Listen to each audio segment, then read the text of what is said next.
Hello friends, welcome back to your own channel. आज के video में हम एक बहुत ही इंटरेस्टिंग स्टोरी पढ़ने वाले हैं जिसका टाइटल है फुटप्रिंट्स विदाउट फीट।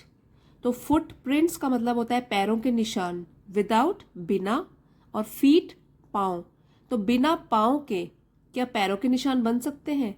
तो यही हम इस स्टोरी में जानेंगे। यही इसका टाइटल है, फुटप्रिंट्स विदाउट फीट। तो ये वाली जो स्टोरी है ये 2 पार्ट्स में होगी, बिकॉज थोड़ा लेंदी स्टोरी है, लंबी है, इसलिए मैंने इसको 2 पार्ट्स में डिवाइड किया है। लेकिन दोनों पार्ट्स में आपको बहुत कुछ सीखने को मिलेगा। एडवांस लेवल वोकेबलरी है, बहुत अच्छे एक्सप्रेशंस यूज़ किए गए हैं जो यहाँ से पिकअप करके आप उसके डे टू डे में भी यूज़ कर सकते हो। और अपने नोट्स ज़रूर बनाइए, क्योंकि अगर आपको इंग्लिश सीखना है तो थोड़ा सीरियसली लेना पड़ेगा इसको। जब भी आप वीडियो देखते हो, कुछ नई वोकेबलरी आती है आपके पास, अपने खुद के भी नोट्स बना सकते हो। अदरवाइज बार बार वीडियो देख के वो you can come back to the video and watch it again. तो यहाँ पे देखिए, जो ग्रामर रिलेटेड स्ट्रक्चर है वो तो मैं बताऊंगी, और हम इसमें क्वेश्चन आंसर्स भी करेंगे। तो अगर आप कोई अच्छा कंटेंट पढ़ते हो और अच्छी वोकेबलरी सीखते हो, श्योरली आप इम्प्रूव करेंगे अपनी spoken English, written English, everything. तो आइए शुरू करते हैं। तो फर्स्ट ऑफ ऑल यहाँ पे लिखा है, can a man become invisible? Question पूछा गया है रीडर्स से, ठीक है। तो क्या कोई इंसान इनविजिबल, अदृश्य हो सकता है? क्या आपने सोचा इसके बारे में? This is the story of a scientist who discovers how to make himself invisible. तो ये वाली स्टोरी एक साइंटिस्ट के ऊपर बेस्ड है। मेन कैरेक्टर इसमें एक साइंटिस्ट है, एक वैज्ञानिक है, जो कि डिस्कवर करता है, एक मेडिसिन उसको मिल जाती है, और जिसकी वजह से वो, जिसको खाने से लोग अदृश्य हो जाते हैं। डज ही यूज और मिस यूज हिज डिस्कवरी? ये सोचने की बात है कि बाद में जब ऐसी मेडिसिन वो बना लेता है तो क्या वो इसका मानवता के लिए यूज करता है कि मिसयूज, उसका बुरा यूज करने लग जाता है, ये हम जानेंगे। Read and find out how did the invisible man first become visible. तो जो इनविजिबल, अदृश्य आदमी था, पहली बार वो कब विजिबल हुआ? सेकेंड है, why was he wandering the streets? यहाँ पे एक नया वर्ड है, वॉन्डरिंग। तो वॉन्डरिंग का मतलब होता है बिना एम के, एमलेसली इधर उधर घूमना। एक होता है वंडरिंग, WONDERING। वंडरिंग मतलब सोचना, हैरानी। तो ये है वॉन्डरिंग, वॉन्डरिंग, और वो हो गया वंडरिंग, वंडर, ये है वॉन्डर। तो why was he wandering the streets? वो इधर उधर एमलेसली क्यों घूम रहा है गलियों में, ये हम इसके बारे में भी पता करते हैं। तो स्टोरी शुरू करते हैं। The two boys started in surprise at the fresh muddy imprints. The two boys, दो लड़के, स्टार्टेड इन सरप्राइज, वो हैरान हो गए, at the fresh muddy imprints. तो फ्रेश मतलब बिल्कुल अभी अभी जो फॉर्म हुए हैं, अभी अभी जो पड़े हैं, मडी मिट्टी से भरे हुए, इम्प्रिंट्स निशान। तो जो फ्रेश अभी अभी मिट्टी से सने हुए, भरे हुए निशान, of a pair of bare feet. Bare feet होता है जैसे जिसमें शूज या स्लीपर्स ना पहने हो, नंगे पाँव। तो एक पेयर का मतलब कि दोनों पाँव के, उसको पेयर बोलते हैं। तो पेयर मतलब जब उसने नंगे पाँव के बने हुए पैरों के निशान, वो भी मिट्टी से भरे हुए फ्रेश पाँव के निशान देखे, तो जो दो लड़के थे वो बिल्कुल ही हैरान हो गए। What was a bare footed man doing on the steps of a house? तो वो कह रहे हैं कि वट वॉज, ये है बेयर फुटेड मतलब बिना शूज या सॉक्स या स्लीपर्स पहने हुए नंगे पाँव वाला आदमी। What was a bare footed man? तो नंगे पाँव वाला आदमी क्या कर रहा था? ऑन द स्टेप्स, सीढ़ियों पर, ऑफ अ हाउस, एक घर की सीढ़ियों पर नंगे पाँव वाला आदमी क्या कर रहा है? In the middle of London. तो लंदन में, लंदन के बीच में ये एक नंगे पाँव वाला आदमी सीढ़ियों पे खड़े होके घर के क्या कर रहा है? And where was the man? और है वो आदमी कहाँ? तेरा, इसीलिए वो सरप्राइज हो गए हैं, बहुत ही हैरान हो गए हैं, क्योंकि उन्होंने भी क्या देखा है कि नंगे पाँव के जोड़े के निशान पड़े हुए हैं, मिट्टी से भरे हुए, और कोई दिखाई नहीं दे रहा कि किसके पाँव के निशान है। As they gazed, a remarkable sight met their eyes. Gaze का मतलब हुआ है देर तक देखना, आंखें गड़ाए हुए देखते रहना। तो वो किसको देख रहे हैं अभी? जो मिट्टी से भरे हुए पाँव के निशान पड़े हुए हैं। एज दे गेज्ड, जब उन्होंने ध्यान लगा के देखा तो a remarkable sight met their eyes. Remarkable अद्भुत, और साइट हो गया नज़ारा या दृश्य, उनको उनकी आंखों को देखने को मिला। मेट देयर आईज, उन्होंने देखा एक बहुत ही अद्भुत सा नज़ारा। अ fresh foot mark appeared from nowhere. Nowhere मतलब कहीं से भी नहीं। फ्रेश फुट मार्क, अभी अभी बिल्कुल नया पाँव का निशान उनके आगे दिखा। Out of nowhere, from nowhere मतलब कहीं से भी नहीं, कहाँ से पड़ गया ये निशान। तो देखिए साइन ऑफ एक्सक्लेमेशन है, मतलब जैसे कि हम इमोशंस अपने व्यक्त करते हैं तो तब हम उसको यूज करते हैं सेंटेंस के एंड में कि कहाँ से पड़ रहे हैं ये फ्रेश पाँव के निशान, और वो भी नोवेयर मतलब कोई दिखाई नहीं दे रहा है, लेकिन फिर भी पाँव के निशान वो भी बिल्कुल फ्रेश पड़ते जा रहे हैं। Further footprints followed. फॉलोड मतलब और आगे बढ़े, वो फुटप्रिंट्स पाँव के निशान और आगे बढ़ते गए। वन आफ्टर अनदर, एक के बाद एक, जैसे कोई चल रहा हो, जैसे कि पहले एक पाँव रखा दूसरा पाँव रखा, वन आफ्टर अनदर, तो वो आगे बढ़ते हुए दिखे उनको।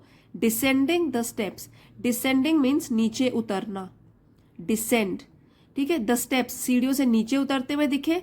And progressing down the street, progress मतलब आगे बढ़ना, तो पहले वो पाँव के निशान सीढ़ी से नीचे उतरते हुए दिखे और उसके बाद ये गली में या स्ट्रीट में वो आगे बढ़ते हुए दिखे, कि रोड पे भी वो दिख रहे हैं उनको। द बॉयज फॉलोड, तो दोनों बॉयज, क्योंकि यहाँ पे दो बॉयज हैं, उन्होंने उसका पीछा किया, फॉलो पीछा किया। Fascinated until the muddy impressions became फेंटर and फेंटर, तो दोनों बॉय ने उनको फॉलो किया, उसका पीछा किया। फैसिनेटेड मीन्स मोहित कर लेना, मोहित होके मतलब बिल्कुल उनको एक जादू सा लग रहा है ये। अंटिल द मडी इम्प्रेशंस, जब तक, अंटिल जब तक कि वो जो मिट्टी से पाँव के निशान बन रहे थे, बिकेम वो बन गए, फेंटर एंड फेंटर, धुंधले और धुंधले बनते गए, क्योंकि जब उनकी जब मिट्टी है वो एक बार पाँव के निशान बना रही है, उसके बाद फिर वो मिट्टी पाँव से धीरे धीरे कम होती जा रही है, तो जो पाँव के निशान है वो धुंधले धुंधले होते जा रहे हैं, ठीक है। तो पीछा करते रहे वो लोग मंत्रमुग्ध होकर, जब तक कि वो मिट्टी से भरे हुए जो निशान पड़ रहे थे वो धुंधले धुंधले नहीं होते गए, तब तक वो उसका पीछा करते रहे। And at last disappeared all together, और अंत में एट लास्ट डिसअपियर्ड, अदृश्य हो गए, गायब हो गए, ऑल टुगेदर पूरी तरह से। तो तब तक वो उसका पीछा करते रहे, क्योंकि जब तक पाँव के निशान पड़ रहे हैं और पता ही नहीं लग रहा कि किसके पाँव के निशान है, तब तक ही पीछा कर सकते हैं। उसके बाद तो वो गायब भी हो गए, जब मिट्टी खत्म हो गई उन पाँव से, उसके बाद क्या हुआ, निशान पड़ने ही बंद हो गए, गायब हो गए। The explanation of the mystery was really simple enough. Explanation मतलब एक्सप्लेन करें, अगर इसको व्याख्या करें इसकी, ऑफ द मिस्ट्री, इस रहस्य की कि कहाँ से आए वो निशान, वॉज रियली सिंपल इनफ, वो तो सचमुच में बहुत ही सिंपल या सरल था। तो क्या रीजन बताते हैं। द बेविल्डर्ड बॉयज, बेविल्डर्ड, तो बेविल्डर्ड का मतलब होता है हैरान होके जो हक्के बक्के रह जाते हैं, उसको बोलते हैं बेविल्डर्ड। पजल्ड, तो पजल्ड बॉयज या हक्के बक्के रह गए हैं जो दोनों लड़के। Had been following a scientist, तो वो क्या कर रहे थे, पीछा कर रहे थे अ साइंटिस्ट, एक वैज्ञानिक का। हु हैड जस्ट डिस्कवर्ड, जिसने कि अभी अभी खोज की थी, how to make the human body transparent, किस तरीके से मनुष्य के शरीर को ट्रांसपेरेंट बनाया जाए। ट्रांसपेरेंट मीन्स पारदर्शी, मतलब एक साइड से किसी चीज़ के अगर दूसरी साइड में भी हमको क्लियरली दिखाई दे तो उसको बोलते हैं transparent.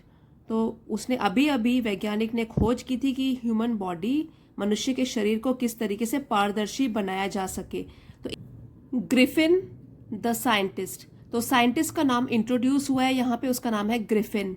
Griffin the scientist had carried out experiment after experiment, तो ग्रिफिन नाम का जो वैज्ञानिक था, हैड कैरिड आउट, तो उसने अंजाम दिया था, या उसने जो प्रयोग पे प्रयोग किए थे उनको अंजाम दिया था, उनको समाप्त किया था। बहुत सारे, जैसे एक प्रयोग करेगा फिर दूसरा, मतलब कई प्रयोग उसने कर डाले थे to prove that the human body could become invisible, to prove, तो इसको प्रूव करने के लिए कि ह्यूमन बॉडी, जो मनुष्य का शरीर है, वो बन सकता है अदृश्य। ग्रिफिन नाम के वैज्ञानिक ने कई प्रयोग को अंजाम दिया था ये सिद्ध करने के लिए, प्रूफ सिद्ध करने के लिए कि जो मनुष्य का शरीर है वो बन सकता है invisible. Finally he swallowed certain rare drugs. Finally अंत में जब वो प्रयोग पे प्रयोग कर रहा था तो लास्ट के कुछ प्रयोगों में फाइनली ही स्वॉलोड, स्वॉलो मतलब निगल लेना, सर्टन रेयर ड्रग्स, कोई दुर्लभ सी दवाई उसने सॉलो कर ली थी, पी ली थी। And his body became as transparent as a sheet of glass, और उसकी जो शरीर था वो बन गया, इतना पारदर्शी बन गया जितना कि एक ग्लास होता है। यहाँ पे कंपैरिजन कर रहे हैं कि उतना पारदर्शी बन गया जितना कि एक ग्लास की शीट होती है, जैसे ग्लास होता है, कांच होता है पारदर्शी, उतना बॉडी ह्यूमंस की बन जाती है वो ड्रग पीने से। Though it also remained as solid as glass, though हालांकि वो जो शरीर है जो कि ट्रांसपेरेंट बन गया है, ऑल्सो रिमेन्ड वो रहता है एज सॉलिड एज ग्लास, कि ये जो चीज है कि उसमें अदृश्य तो हो जाएंगे, लेकिन क्या होगा कि जो शरीर होगा वो सिर्फ पारदर्शी होगा, लेकिन अगर उसके ऊपर कोई चीज पड़ गई, जैसे अगर किसी ने उसके ऊपर से कोई कपड़ा ही डाल दिया उसके ऊपर, तो शीट ऑफ ग्लास तो है ही वहां पे, वो सिर्फ पारदर्शी है, तो तब वो सॉलिड चीज है, उसके ऊपर अगर कपड़ा पड़ गया तो वो कपड़ा विजिबल हो जाएगा कि कपड़ा किसी चीज के ऊपर पड़ा हुआ है, लेकिन शीट ऑफ ग्लास तो इनविजिबल ही रहेगी। तो सॉलिड स्टेट में तो वो रहेगा, ग्लास की तरह सॉलिड स्टेट में वो रहेगा, बस ये होगा कि वो इनविजिबल, अदृश्य लगेगा। ब्रिलियंट साइंटिस्ट दो ही वॉज, तो ब्रिलियंट साइंटिस्ट प्रतिभाशाली वैज्ञानिक, वैज्ञानिक नाउन है, उसको डिस्क्राइब कर रहा है, ये एडजेक्टिव, तो कैसा वैज्ञानिक था, प्रतिभाशाली तो होगा ही क्योंकि उसने इस तरीके से कोई दुर्लभ सी दवाई का इसकी खोज कर ली थी। तो ब्रिलियंट साइंटिस्ट दो ही वॉज, हालांकि वो एक बहुत ही प्रतिभाशाली वैज्ञानिक था, Griffin was rather a lawless person, तो ग्रिफिन जो था वो एक लॉलेस का मतलब होता है जो कानून को नहीं मानता है, कानून तोड़ता है, तो गैर कानूनी काम करता है, लॉलेस पर्सन, तो वो था एक गैर कानूनी काम करने वाला आदमी। हमें भी पढ़ेंगे किस तरीके से उसने क्या क्या काम किए। हिज लैंडलॉर्ड डिसलाइक्ड हिम, तो लैंडलॉर्ड मीन्स मकान मालिक, तो जहाँ पे भी वो किराए पे रह रहा होगा तो वो हो गया टेनेंट, जो किराए पे रहते हैं उनको बोलते हैं TENANT, टेनेंट्स, और जिनका मकान होता है उनको बोलते हैं लैंडलॉर्ड, मकान मालिक। उसके जो मकान मालिक थे उससे नफरत करते थे, and tried to eject him, और उन्होंने कोशिश करी उसको बाहर निकालने की अपने घर से, इजेक्ट हिम बाहर निकालने की, इन रिवेंज, तो बदला लेने के लिए, रिवेंज मीन्स बदला लेने के लिए, Griffin set fire to the house, तो उसने क्या किया, अब ये सारे काम वो अदृश्य होने के बाद कर रहा है, इसलिए उसको कह रहे हैं कि वो गैर कानूनी आदमी है। He set fire to the house, उसने घर में आग लगा दी, जिसमें वो खुद रहता था, घर में आग लगा दी। To get away without being seen he had to remove his clothes, to get away without being seen, अब भागना, टू गेट अवे बाहर चला जाना, भागना कहीं से, विदाउट बीइंग सीन बिना दिखाई दिए हुए, मतलब अगर वो वैसे ही भागेगा तो कोई भी उसको पकड़ लेगा, तो लेकिन अगर वो ना दिखाई दे लोगों को, he had to remove his clothes, अब उसने दवाई तो पी ली थी और उसको अपने कपड़े निकालने पड़ते अदृश्य होने के लिए, क्योंकि सॉलिड शरीर तो रहेगा, सॉलिड है वो, ग्लास स्टेट में तो रहेगा, तो अगर उसके ऊपर उसने कपड़े पहन लिए तो लगेगा कि कोई आदमी खड़ा है, तो अगर उसको बिल्कुल अदृश्य बनना है तो उसको अपने कपड़े फेंकने पड़ेंगे, रिमूव करने पड़ेंगे। Thus it was that he became a homeless wanderer, तो इसलिए ऐसा हुआ, दैट ही बिकेम कि वो बन गया, होमलेस वॉन्डरर, होमलेस मीन्स जिसका कोई घर बार ना हो, और वॉन्डरर ये वर्ड पहले भी आया था, वॉन्डरर मतलब इधर उधर भटकने वाला, तो बिना घर का इधर उधर भटकने वाला इंसान वो बन गया, क्योंकि पहले वहाँ जहाँ पे रहता था उस घर को तो उसने आग लगा दी और भाग गया वहाँ से। होमलेस वॉन्डरर विदाउट क्लोथ्स, और क्लोथ्स भी नहीं है क्योंकि उसने क्लोथ्स उतार दिए अपने कपड़े ताकि वो पूरी तरीके से अदृश्य हो जाए। विदाउट क्लोथ्स, विदाउट मनी, बिना पैसे के, एंड क्वाइट इनविजिबल, और काफी हद तक अदृश्य है वो।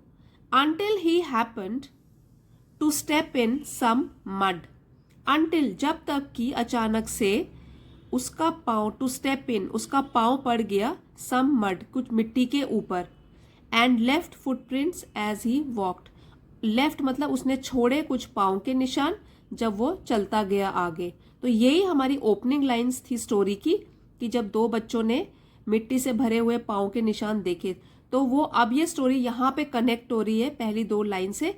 इनविजिबल तो हो रहा है लेकिन फिर भी जो उसकी स्टेट है वो सॉलिड है, ठीक है। तो एक वो जब भागते भागते मिट्टी पे उसका पाँव पड़ा तो उसने कुछ मिट्टी के निशान, पाँव के निशान छोड़े जब वो आगे बढ़ता गया, चलता गया आगे।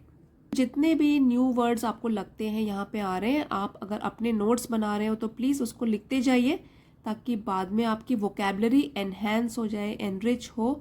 और हम जब डिस्कस भी करेंगे आगे, कुछ पॉइंट्स डिस्कस करेंगे तो उसमें आपको ईजिली समझ आ जाए।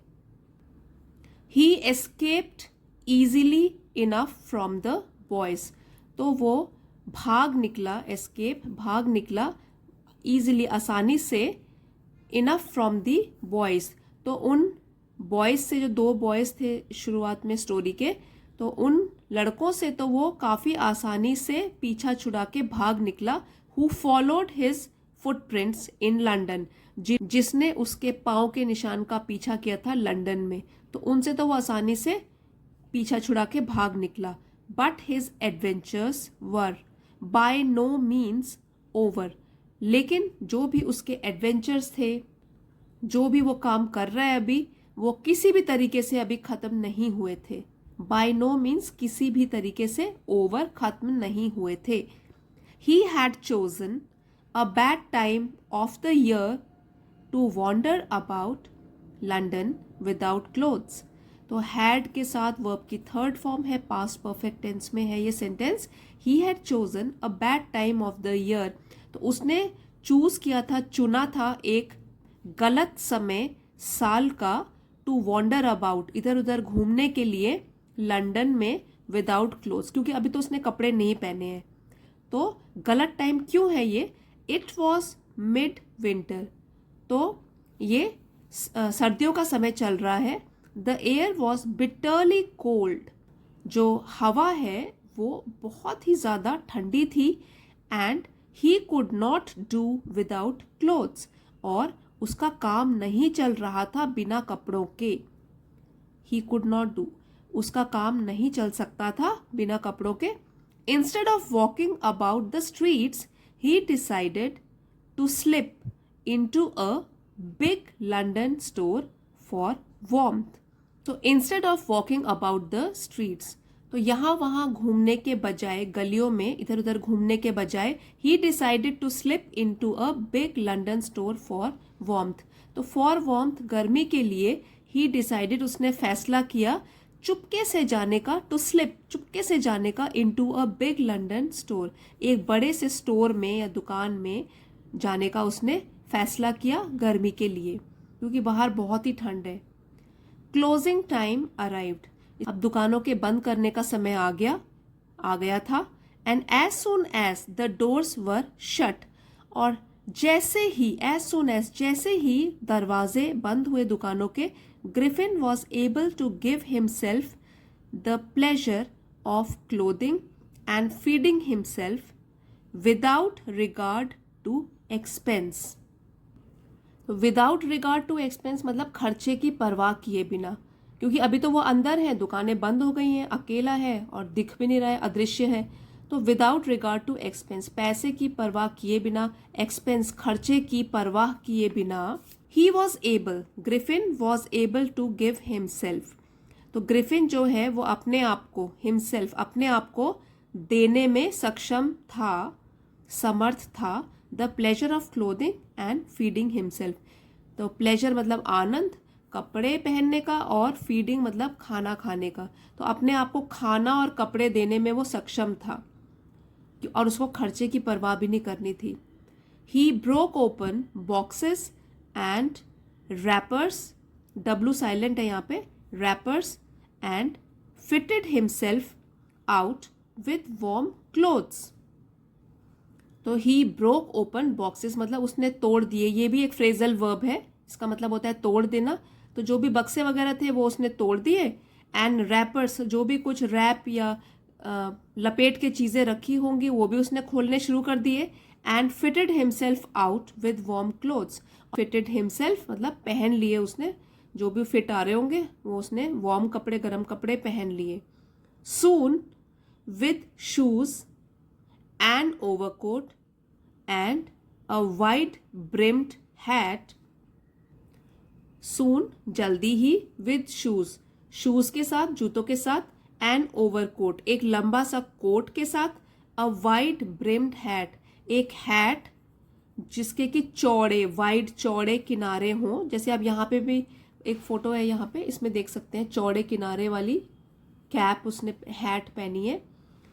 He became a fully dressed and visible person, वो बन गया एक पूरा फुली ड्रेस्ड आदमी और फिर विजिबल भी बन गया, क्योंकि जो उसकी वो जो सॉलिड बॉडी थी जो कि पारदर्शी है, ट्रांसपेरेंट है, उसके ऊपर अब कपड़े आ गए हैं, तो इसलिए अब वो लग रहा है कि एक विजिबल आदमी है, देख सकते हैं लोग उसको। In the kitchen of the restaurant he found cold meat and coffee. तो जो रेस्टोरेंट का किचन था, रसोई थी, उसमें उसको मिला कोल्ड मीट, मीट और coffee. And he followed up the meal with sweets and wine, और पहले तो उसने ये खा लिया कोल्ड मीट और फिर कॉफ़ी भी पी ली। उसके बाद उसने क्या किया, फॉलोड अप मतलब करता गया उसके बाद और चीज़ें, जैसे कि मील जो उसने खा ली, उसके बाद स्वीट्स खाई और wine P.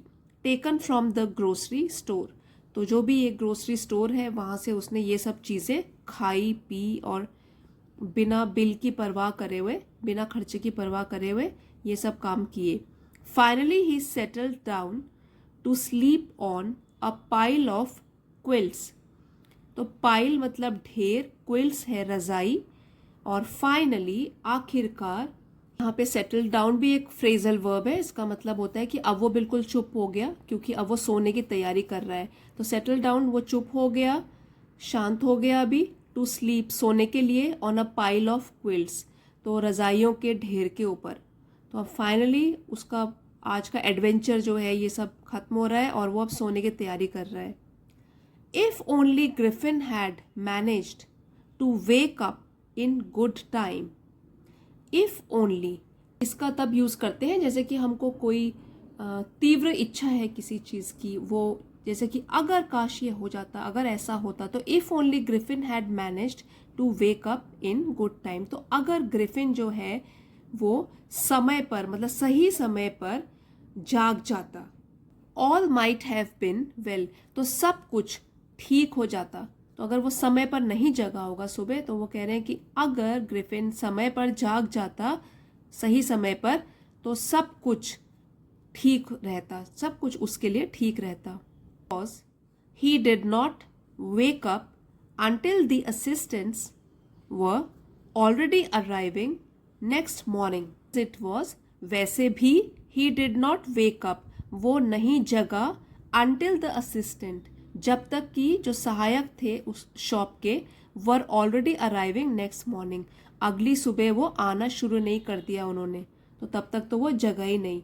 When he saw a couple of them, he saw जब उसने देखा, a couple of them उनमें से कुछ लोगों को, approaching आते हुए उसकी तरफ, he panicked वो बहुत डर गया, and began to run और भागना शुरू कर दिया उसने। तो begin का सेकेंड फॉर्म ऑफ वर्ब है began, भागना शुरू कर दिया उसने। They naturally gave chase, chase means पीछा करना और naturally मतलब स्वाभाविक रूप से। तो उन्होंने, जो असिस्टेंट्स थे वो शॉप के, वो जो आ गए हैं, उन्होंने स्वाभाविक तरीके से उसका पीछा किया। स्वाभाविक है भाई कि वो लोग पीछा करेंगे, कौन है हमारी शॉप में। In the end, he was able to escape only by quickly taking off his newly found clothes. In the end, आखिर में he was able to escape, वो भागने में सफल हुआ, only by, सिर्फ, by quickly taking off, जल्दी से उतारते हुए his newly found clothes, अपने जो नए नए उसने कपड़े अभी पहने थे, जो उसको मिले थे, वो जल्दी से निकाले उसने और तभी वो एस्केप मतलब भागने में सफल हो पाया. अब वो फिर से इनविजिबल हो गया और वो वहां से भाग निकला. So once more he found himself invisible. तो एक बार और ही फाउंड हिमसेल्फ, अपने आप को उसने पाया इनविजिबल, अदृश्य, बट नेकेड, और फिर से वो विदाउट क्लोथ्स है, बिना कपड़ों के हैं, in the chill January air, और वो भी बहुत ठंड है. जनवरी के महीने में जो हवा है वो बहुत ठंडी है, इसमें वो बिना कपड़ों के घूम रहा है फिर से.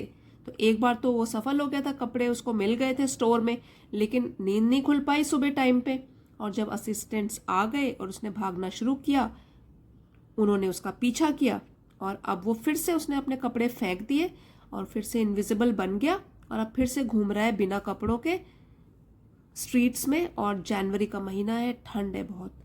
This time he decided to try the stock of a theatrical company. तो इस बार इस बार ही डिसाइडेड, उसने फैसला किया, टू ट्राई द स्टॉक, कि वो स्टॉक को इस बार ट्राई करेगा. किसके स्टॉक को, किसके सामान को? थिएट्रिकल कंपनी, एक थिएटर वाली कंपनी के स्टॉक में जाके देखेगा कि क्या क्या है. In the hope of finding not only clothes but also something that would hide the empty space above his shoulders. तो इस बार वो थिएटर कंपनी के सामान को चेक करेगा, वहां जाएगा, इन द होप, इस आशा में, ऑफ फाइंडिंग, कि उसको मिल जाए, नॉट ओनली क्लोथ्स, सिर्फ कपड़े नहीं, बट ऑल्सो समथिंग, लेकिन कुछ और भी, that would hide the empty space above his shoulders, जो कि छिपा सके एम्प्टी स्पेस, वो जो खाली स्पेस बन जाती है, अबव हिज शोल्डर्स, उसके शोल्डर्स के ऊपर. क्योंकि अभी तक वो अगर शर्ट पहन रहा है, कोट पहन रहा है, तो ऊपर का हिस्सा जो है उसका सिर वाला, वो बिल्कुल इनविजिबल रहता है, तो लगता है कि कोई भूत है जो यहाँ वहाँ जा रहा है. तो इस बार वो कह रहा है कि मैं ऊपर वाले हिस्से के लिए भी, शोल्डर्स के ऊपर वाले एम्प्टी स्पेस के लिए भी, खाली जगह के लिए भी कुछ ढूंढूंगा, और ये सब मुझे मिल सकता है थिएटर वाली कंपनी के लिए, जो नाटक करती है, थिएटर्स में काम करते हैं, जहाँ पे लोग, उनके जो ड्रेसेस होंगी उनको जाके देखूंगा. Shivering with cold he hurried to Drury Lane. Shivering with cold, of course अब जनवरी का महीना है और बहुत ठंड है, तो वो कांप रहा है. शिवरिंग विथ कोल्ड, ठंड से कांपते हुए, ही हरिड, वो भागा, टू ड्ररी लेन. तो ड्ररी लेन जगह का नाम है, the centre of the theatre world, जो कि जो थिएटर वर्ल्ड है, थिएटर की दुनिया है, उसका बिल्कुल हार्ट है, बिल्कुल बीच की जगह है, ड्ररी लेन कहते हैं उसको, ये जगह का नाम है. ही सून फाउंड अ सूटेबल शॉप, और जल्दी ही उसको एक सही दुकान भी मिल गई. He made his way invisible upstairs and came out a little letter wearing bandages. He made his way, उसने अपना रास्ता बनाया, इनविजिबल, अदृश्य होकर, अपस्टेयर्स, सीढ़ियों से ऊपर चढ़ा, एंड केम आउट, अब वो शॉप में चला गया, वहां पे उसने अपने काम की चीजें वहां ढूंढ भी ली होंगी. तो केम आउट, जब वो बाहर आया, अ लिटिल लेटर, थोड़ी देर में बाहर आया, वियरिंग बैंडेजेस, तो उसने पट्टियां पहनी हुई थी, वियरिंग बैंडेजेस, पट्टियां पहने हुए, राउंड हिज फोरहेड, तो उसका जो फोरहेड है, मतलब माथा है, जो फोरहेड वाला हिस्सा है, वहां पे उसने क्या लपेटा हुआ है? बैंडेजेस, पट्टियां. डार्क ग्लासेस, इस बार उसने चश्मे भी पहने हुए हैं डार्क कलर के. फॉल्स नोज, नकली नाक लगा दी है. बिग बुशी साइड विस्कर्स, अब विस्कर्स का मतलब है, जैसे कि आपने देखा होगा एनिमल्स में से, बिल्लियों में या डॉग्स में, उनके माउथ के साइड में लंबे लंबे बाल होते हैं, उनको कहते हैं, वो लंबे से जो बाल होते हैं, साइड विस्कर्स. तो उसने अपने लिए जो चुनी वो बिग, मतलब बड़ी, झाड़ीदार, बहुत ही, जिसमें ज़्यादा बाल होंगे, उस टाइप की उसने अपने लिए लंबी लंबी मूछें चुनी. एंड अ लार्ज हैट, और एक बहुत ही बड़ी सी हैट भी चुनी।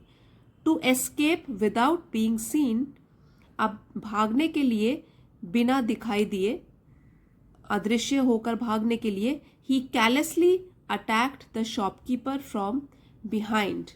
अब कैलेसली का मतलब होता है बिना दया के, बिना रहम के, बेरहमी से, हार्टलेस भी बोलते हैं, अनकेयरिंग वे में। तो उसने एक हार्टलेस तरीके से, बेरहमी से उसने अटैक किया, हमला किया शॉपकीपर पर, पीछे से उसके ऊपर वार किया उसने, जो वो थिएट्रिकल कंपनी में शॉपकीपर होगा। After which he robbed him, उसके बाद उससे उसने चोरी भी कर ली, of all the money he could find, और क्या चोरी किया, जितना भी उसको पैसा मिल पाया, all the money he could find, तो इसकी उसने सारी चोरी कर डाली। तो फ्रेंड्स, ये स्टोरी का पहला पार्ट तो अभी यहाँ पे फिनिश होता है, और ये वाला जो वीडियो होगा वो सेकंड पार्ट में भी आएगा। अगर आपको अच्छा लग रहा है तो प्लीज़ आप कमेंट में लिख के बताइए। और अभी जैसे हमने डिस्कस किया था कि क्वेश्चन आंसर्स 2 हैं, वो डिस्कस कर लेते हैं। ये जो शुरू में क्वेश्चन था, how did the invisible man first become visible, पहली बार जो ये अदृश्य आदमी था किस तरीके से विजिबल बना। तो आप क्या अब इसको पढ़ने के बाद इसका आंसर दे सकते हैं? अगर दे सकते हैं तो प्लीज़ कमेंट्स में लिख के बता सकते हैं। और सेकंड क्वेश्चन है, why was he wandering the streets, वो क्यों गलियों में बिना किसी मकसद के घूम रहा था। तो ये दोनों आंसर्स आपको जो अभी हमने पढ़ा है उससे मिल जाएंगे। अपनी लैंग्वेज में फ्रेम करके आप कमेंट्स में अगर लिखना चाहें तो बता सकते हैं, इससे आपकी प्रैक्टिस होगी सेंटेंस बनाने की।